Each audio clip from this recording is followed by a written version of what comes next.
Calvin Abueva may gusto na namang iparating sa PBA matapos matalo laban sa NLEX Road Warriors at Barangay Ginebra San Miguel at Rain or Shine Elasto Painters target makuha ang twice to beat advantage ngayong gabi at bago tayo magsimula huwag kalimutang mag-subscribe at like para lagi kang updated sa mga latest upload natin.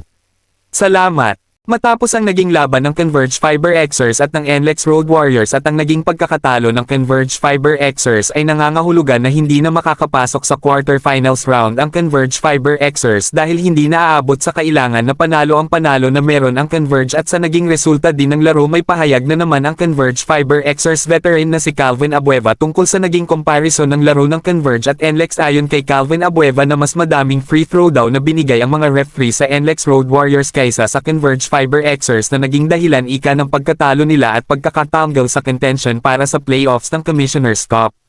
Si Abueva ay nahatulan na ng pagmumulta sa nakaraang pahayag nito at ngayon naman mga ka-Lloyd Sports Zone ay aabangan natin kung ano ang magiging aksyon ng PBA tungkol dito. At lipat naman tayo sa kabilang balita Barangay Ginebra San Miguel at Rain or Shine Elasto Painters tatangkain na makuha ang isa sa mga twice to beat advantage sa playoffs ngayong gabi.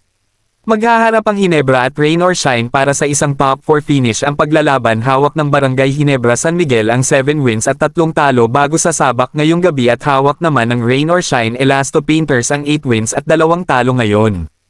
Magiging mahalaga ang laro na ito para sa Ginebra at Rain or Shine para magkaroon ng mas malaking chance na makapasok sa next round ngayong conference ng PBA. Pangungunahan ni Justin Brownlee ang opensa ng Barangay Ginebra San Miguel at papangunahan naman ni Jalen Johnson ang opensa ng Rain or Shine Elasto Painters at alam din natin na magiging maganda talaga ang laban ng dalawang koponan na ito. At kung kayo ang tatanungin mga ka-Lloyd Sports Zone sa tingin nyo anong team ang makakakuha ng twice to beat advantage ngayong gabi Ginebra ba o Rain or Shine comment na. At bago matapos ang ating video huwag kalimutang mag-subscribe at like para lagi kang updated sa mga latest upload natin. Salamat!